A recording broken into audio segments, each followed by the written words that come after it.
dans ce deuxième dimanche de l'Avent, de reprendre quelques textes que vous connaissez certainement, avec un éclairage sur la foi, une focale sur la foi. Nous allons parler de l'ange qui se révèle plusieurs fois à des personnes différentes. Et il y a cette interpellation que l'ange donne à chaque fois, c'est « n'aie pas peur ». Alors peut-être que tu peux regarder ton voisin, ta voisine, bon avec le masque c'est difficile, mais dire « n'aie pas peur ». Peut-être pas à cause du message de ce que je veux dire, mais une interpellation générale, « n'aie pas peur ». N'aie pas peur, il y a une invitation à la foi. Cet ange, lorsqu'il apparaît tour à tour à Zacharie, à Marie, à Joseph et aux bergers, dans le récit de la naissance de Jésus, il va dire ce n'aie pas peur. Et ce n'aie pas peur fait référence à l'apparition et aux paroles de l'ange.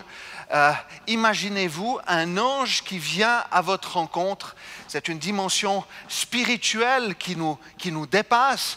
La matérialisation comme ça physique d'un ange devait juste être impressionnant.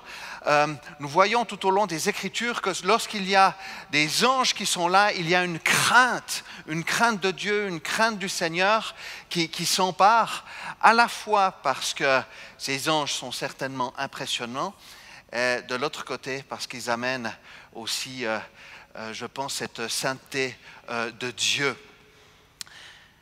Mais ce n'aie pas peur que l'ange va dire à plusieurs reprises, va inviter les auditeurs à une autre dimension. Quand on regarde dans l'Ancien Testament, vous savez, il y a l'Éternel qui va dire à Josué, dans Josué 1,9, « Ne sois pas effrayé ni épouvanté, car l'Éternel ton Dieu est avec toi où que tu ailles. » Ne sois pas effrayé, intervient dans un contexte où il y a quelque chose de nouveau qui va se passer, un contexte où il y a quelque chose d'inconnu qui va se passer. Dans le contexte de Josué, c'est le fait qu'il prend le flambeau après Moïse, et il y a cette conquête du pays de Canaan, un endroit où ils ne sont jamais allés. Donc ce « n'aie pas peur » fait référence à l'inconnu. Il y a aussi l'exemple de Jésus dans le Nouveau Testament, dans Matthieu 14, 27, qui marche sur le lac déchaîné en s'approchant de ses disciples, et puis il va leur dire « Rassurez-vous, c'est moi, n'ayez pas peur ». Et cette parole de Jésus sera pour Pierre le tremplin de la foi. Vous savez, Pierre qui dira « Pierre, si c'est toi, ordonne-moi d'aller vers toi sur l'eau ». Et Jésus lui dira « Viens ». Jésus va dire « N'ayez pas peur, c'est moi, n'ayez pas peur ». Et puis il va y avoir une interpellation pour Pierre d'aller sur un terrain inconnu, un terrain qu'il ne connaît pas, mais avec une démonstration de foi, une démonstration de confiance. Puis on va voir aussi que la confiance de Pierre va un petit peu s'émousser lorsqu'il va commencer à s'enfoncer, mais Jésus va le reprendre. Pourquoi as-tu douté? Pourquoi as-tu douté? Alors n'aie pas peur, pour ce matin, est une interpellation forte et aussi une implication personnelle qui nous amène à la foi, à la confiance. Et j'avais envie d'aborder avec vous 3 domaines de cette invitation à la foi. La première, c'est l'exaucement des prières. La deuxième, c'est la prise de décision. Et la troisième, c'est le témoignage. Nous lisons dans la parole de Dieu, dans Luc 1, les versets 11 à 14.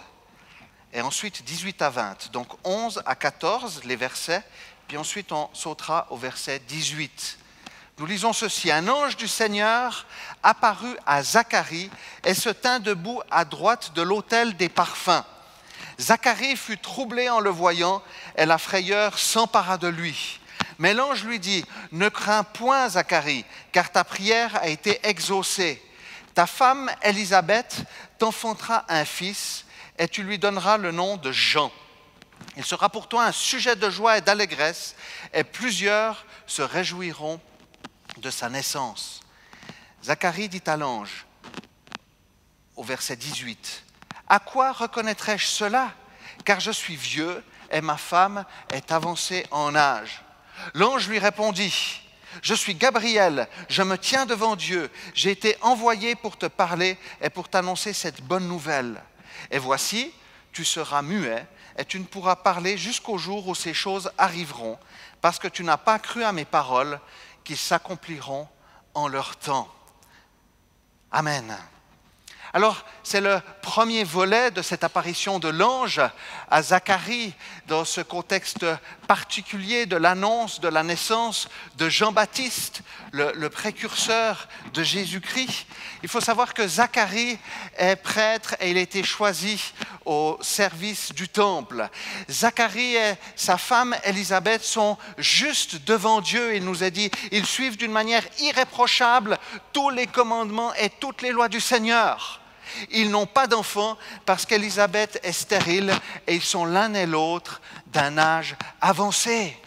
Alors, la stérilité, à l'époque, était considérée par beaucoup comme une punition pour un péché précis. Elle était un sujet de honte. Or, il nous est dit que Zacharie et Élisabeth étaient justes devant Dieu. Et j'aimerais vraiment nous exhorter ce matin à faire attention aux raccourcis que nous prenons dans l'explication d'une cause à effet. Ce n'est pas parce que nous sommes malades que nous avons forcément péché. Ce n'est pas parce que nous rencontrons des difficultés que nous manquons forcément de foi. Le désir, la volonté de Dieu est que nous nous approchions de lui, quelles que soient les circonstances de nos vies. On aimerait tellement parfois avoir des explications. Pourquoi, Seigneur? Pourquoi est-ce que tu permets cela depuis tant de temps? Et je crois que de l'autre côté, le Seigneur aimerait que nous nous approchions de lui. Nous puissions nous approcher de lui. Seigneur, j'ai envie d'être droit devant toi. J'ai envie d'être juste devant toi. J'ai envie de faire ta volonté.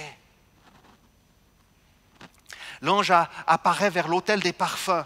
La fumée de l'encens est un symbole des prières qui montent vers Dieu. Et c'est très fort. L'ange se tient vers ces parfums qui montent et dit à Zacharie, ta prière a été exaucée. Le mot utilisé appuie une demande précise. Il suggère une prière persévérante sur des années. Lorsque l'on regarde, je dirais, le temps du Verbe, on voit qu'il y a vraiment un élan continuel de Zacharie et de sa femme qui ont fait monter ces prières devant le Seigneur. Et Zacharie et sa femme avaient un fardeau sur leur cœur, celui de ne pas avoir d'enfants. L'Écriture de Romains 8, 26 nous dit qu'alors que nous ne savons pas ce qu'il convient de demander, l'Esprit nous aide dans notre faiblesse. Et j'ai beaucoup aimé cette parole de Robin qui parlait de l'action du Saint-Esprit et du Saint-Esprit qui est comme une fontaine. Alors que nous ne savons pas quoi demander, nous nous demandons quelle est la pensée de l'Esprit. L'Esprit intercède lui-même en nous par des soupirs inexprimables. Cet esprit agit comme cette image de fontaine que Robin a parlé dans la louange et vient nous inspirer. La prière de Zacharie et Élisabeth était inspirée et ils l'ont faite pendant des lustres sans voir un exaucement immédiat. Pourtant, lorsque l'ange lui annonce le miracle, Zacharie va douter. Il ne croit pas dans la parole annoncée. Vous savez ce que signifie Zacharie? Zacharie signifie Dieu se souvient. Dieu se souvient de nos prières. Dieu n'a pas oublié. Dieu ne t'a pas oublié.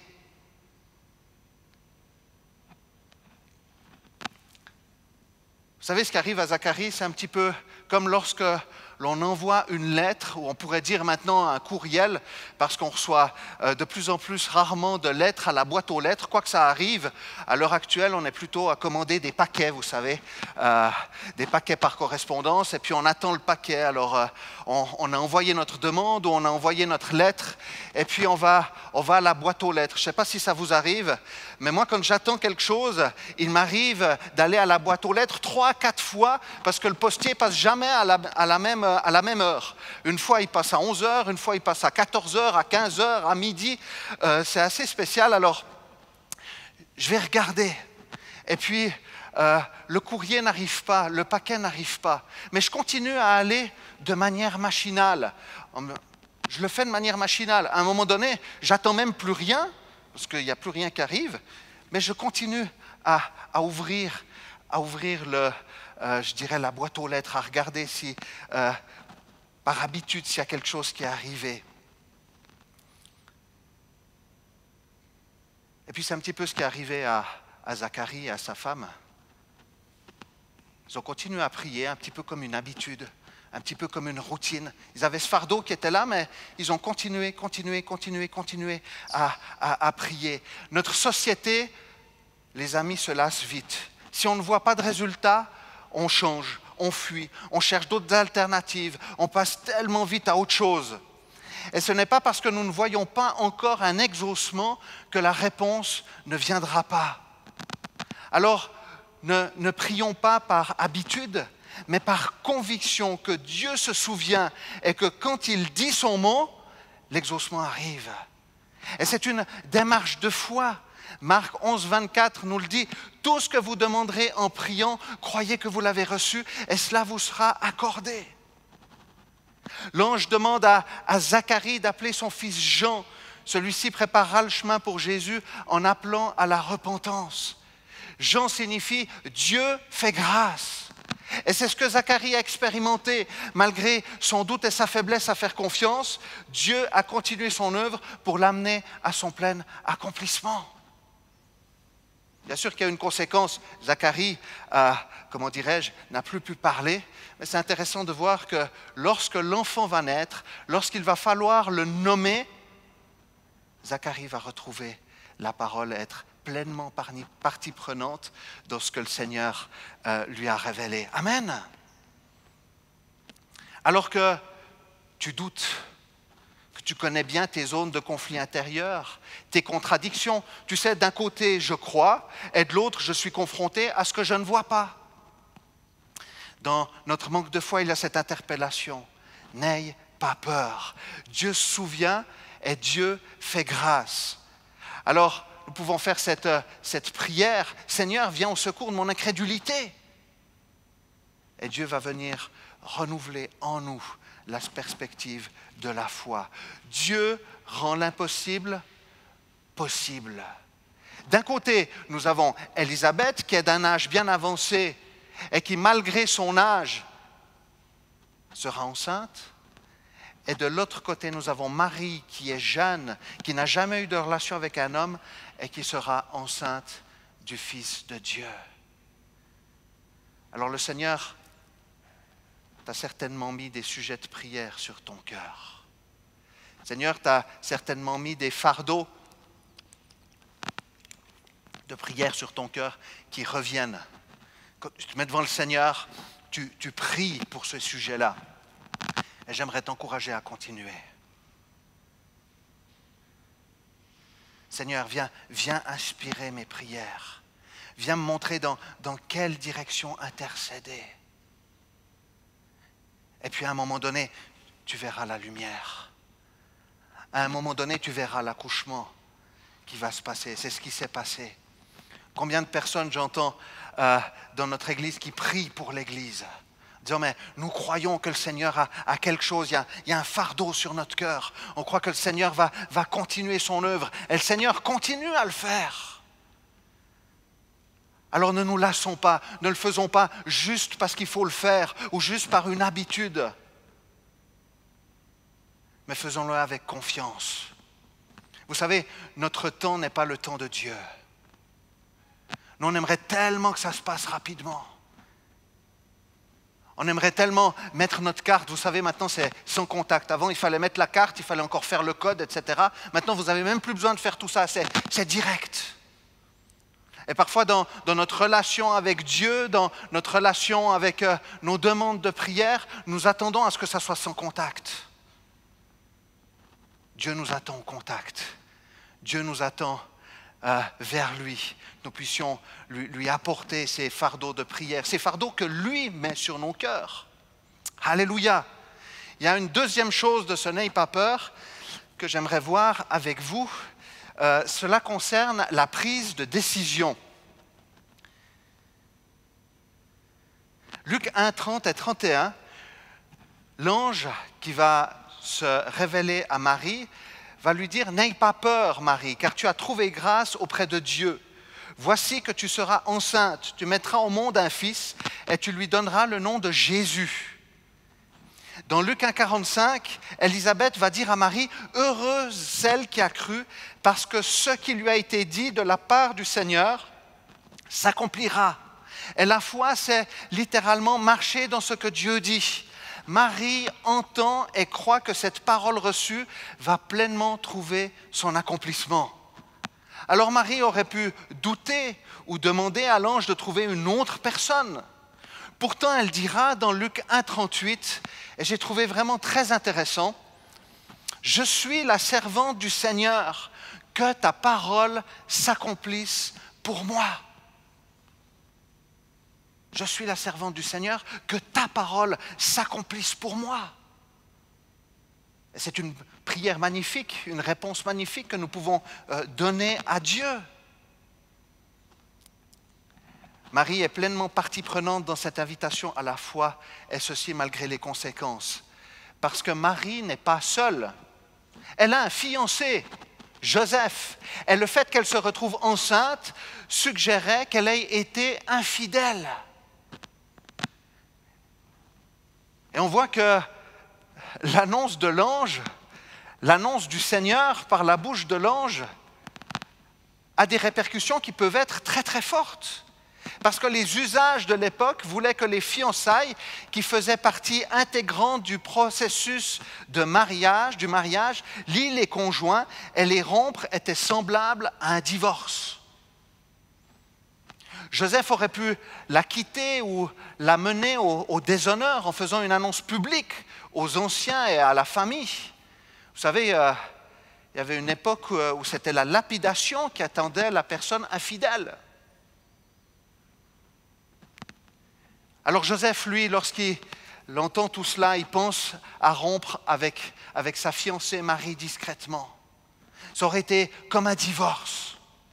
Mais c'est là que l'ange va intervenir dans un rêve et lui dire, dans Matthieu 1,20, on change d'évangile, « Joseph, descendant de David, n'aie pas peur de prendre Marie pour femme, car l'enfant qu'elle porte vient du Saint-Esprit. » Ce « n'aie pas peur » est celui de la foi par l'engagement d'une prise de décision. Car le Seigneur va donner à Joseph une troisième possibilité à laquelle il n'avait pas pensé, l'épouser. Au risque que ce soit lui qui passe par le déshonneur et le jugement, car il aurait couché avec Marie avant le mariage. Ah bon, parce que coucher avant le mariage?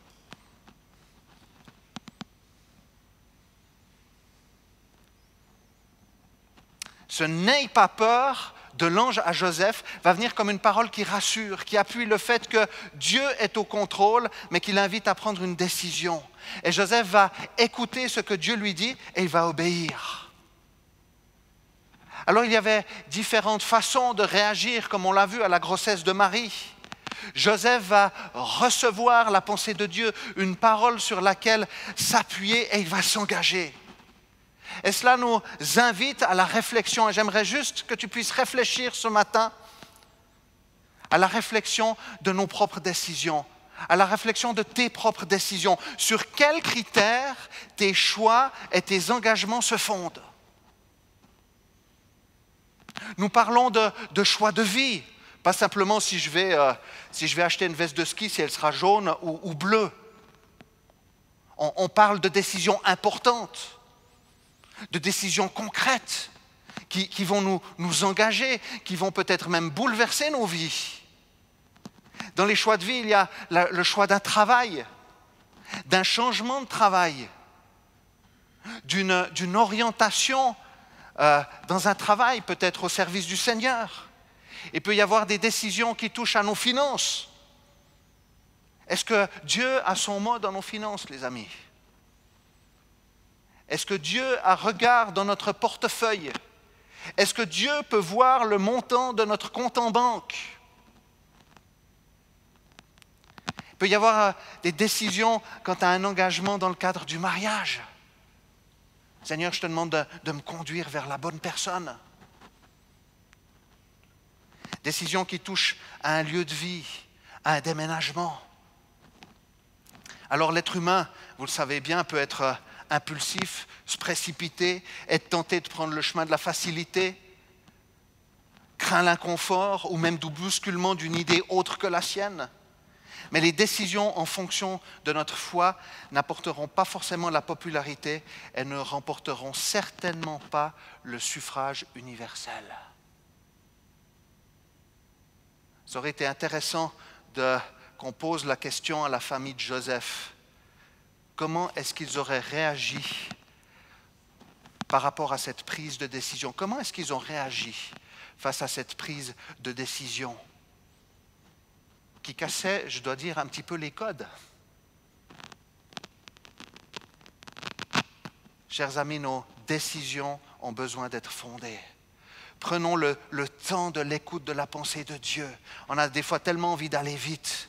Prenons le temps d'écouter la pensée de Dieu, d'évaluer nos motivations et les valeurs sur lesquelles nous nous appuyons pour prendre des décisions. Le Seigneur va parler à Marie, mais il parlera aussi à Joseph. Et il y a une force et une clé dans la prise de décision, celle de ne pas le faire seul, mais de s'entourer d'une ou de deux personnes de confiance avec lesquelles nous pouvons confronter dans la prière ces futures décisions. Et peut-être que tu n'as pas la possibilité de le faire dans ton couple, parce que ton conjoint n'a pas les mêmes convictions que toi au niveau de la foi en Jésus. Mais je t'encourage de trouver un frère, trouver une sœur de confiance, un responsable avec qui prier, avec qui partager, avec qui on peut soumettre à Dieu les futures décisions à prendre et se dire ensemble, on va sonder quelle est la pensée du Seigneur. On est dans un monde qui est tellement individuel, c'est moi qui choisis, c'est moi qui décide. Bien sûr qu'on a notre responsabilité, les amis.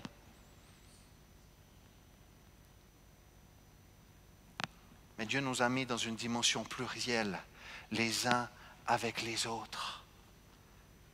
Alors que cela nous amène aussi à la réflexion de la manière dont nous prenons nos décisions et nos engagements. Et je trouve qu'il y a aussi des engagements qui valent la peine, où il y a un témoin qui voit aussi spirituellement notre prise de décision, notre prise d'engagement.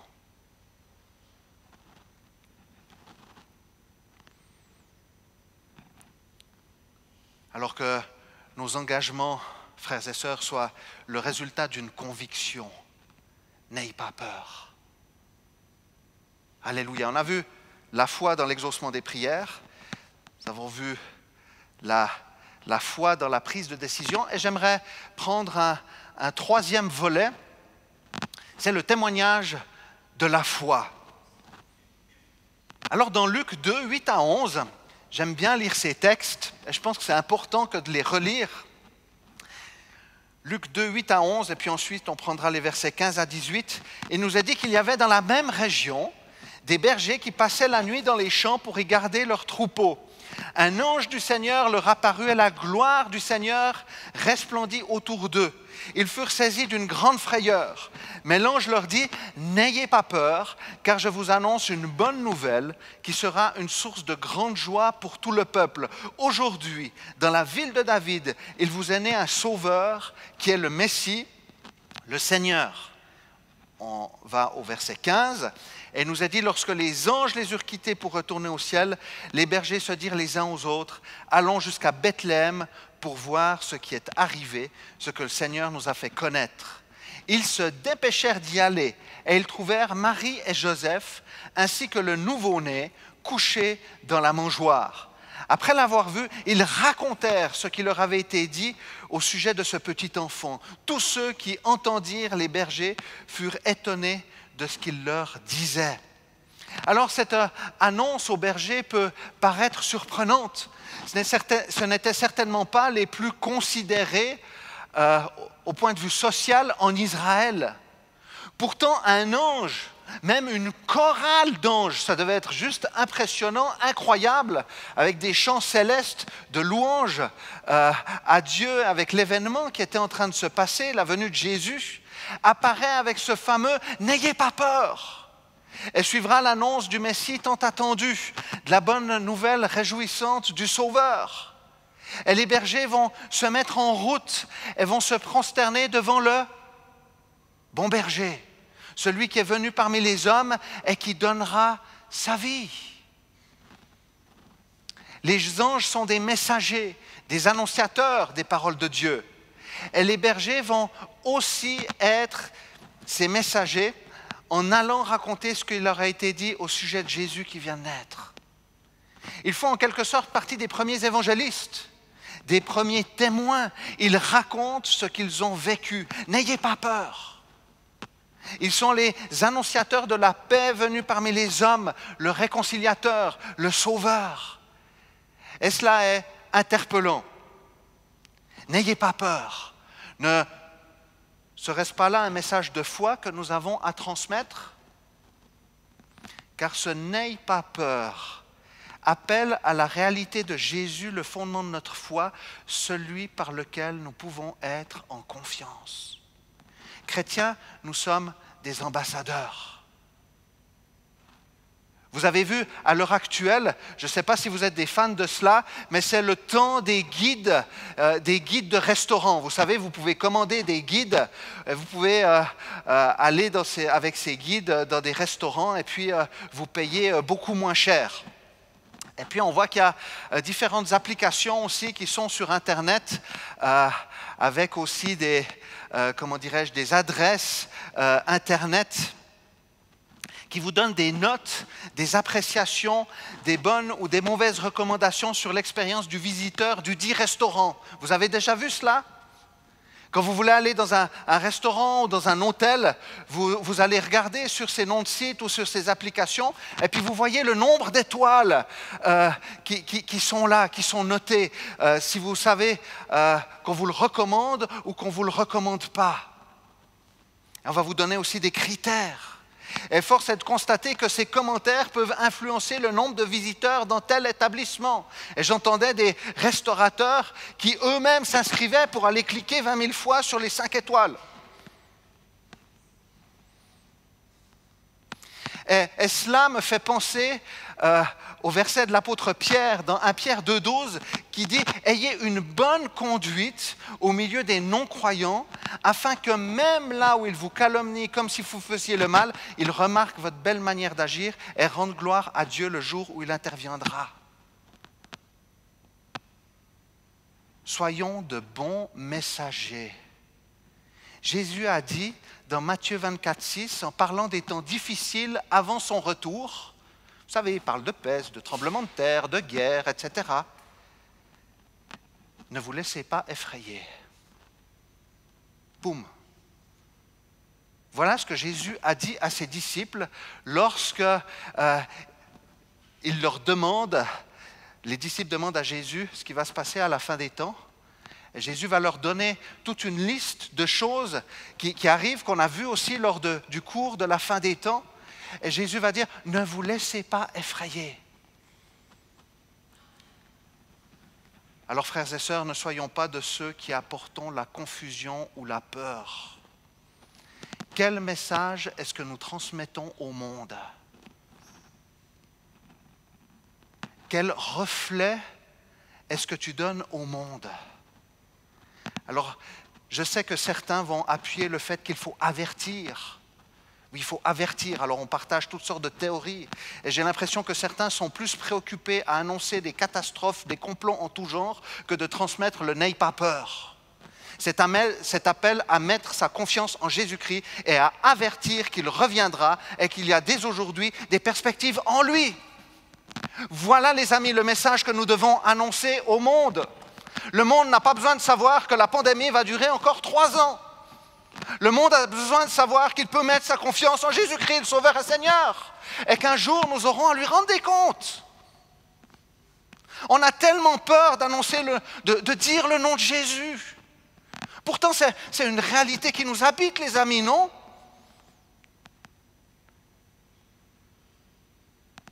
Je suis parfois dépité de voir, je m'excuse, ce que certains chrétiens disent-ils. Et je vais vous dire, ça blesse mon cœur. Ça blesse mon cœur de chrétien, parce que je pense qu'on n'est pas à l'essentiel. Notre rôle, c'est d'être des témoins de l'Évangile. Les petits bergers vont être les témoins du grand berger. Les chrétiens sont les témoins du Christ ressuscité. Et c'est ce que les gens ont besoin de savoir. Excusez-moi, mais les gens n'ont pas besoin de savoir si tu es pour ou contre le pass sanitaire. Les gens ont besoin de savoir ce qui habite ton cœur. Les gens ont besoin de savoir ce qu'il y a dans tes tripes. Les gens ont besoin de voir comment toi, tu vas, traverser les difficultés. Voilà le véritable témoignage.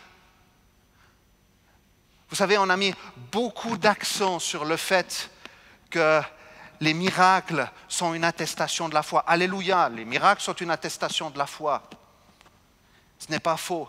Mais notre façon d'appréhender l'épreuve et notre comportement dans les combats du quotidien, notre manière d'interagir avec les autres est une démonstration et une annonce claire de celui en qui nous avons mis notre confiance et notre foi.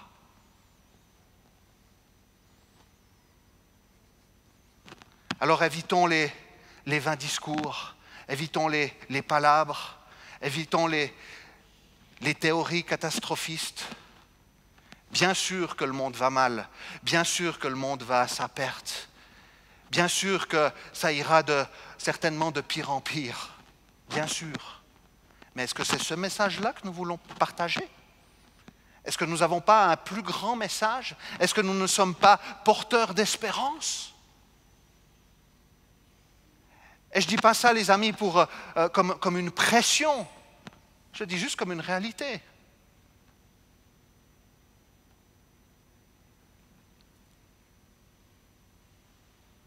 Alors que ce n'aie pas peur soit aussi dans nos bouches. Pas pour dire, oui, il n'y a rien qui se passe. Non, il y a une réalité. Mais ce n'aie pas peur amène à une autre réalité. Celle que je mets, que tu mets ta confiance en Dieu. Amen. Alléluia. Réjouissons-nous, les amis. Nous avons quelque chose à apporter au monde. Nous avons une différence à faire. On parle souvent de réveil en disant « ouais, j'aimerais tellement voir un réveil se passer ». Le réveil commence par ta propre vie. Sois réveillé, sois alerte dans ta relation avec Dieu. Agis en adéquation avec les valeurs de l'Évangile. Et tu verras que les gens vont sentir ton cœur. Vous savez, nous distribuons toujours de la nourriture à l'étape, à Partage Riviera, 2 fois par semaine. Et je suis étonné de voir combien les gens sont touchés en venant vers plusieurs personnes. Betty m'a aussi partagé son expérience. Et j'ai eu aussi contact avec certaines personnes et d'autres aussi qui disaient ceci. Les gens viennent et disent, mais on sent votre cœur. On sent votre cœur. Et quelqu'un m'a dit cela cette semaine et ça m'a vraiment interpellé. Je sens votre cœur. Est-ce que les gens n'ont pas besoin de sentir notre cœur? Notre cœur qui bat au diapason de Jésus-Christ? Que c'est lui, en fin de compte, qui fait battre notre cœur.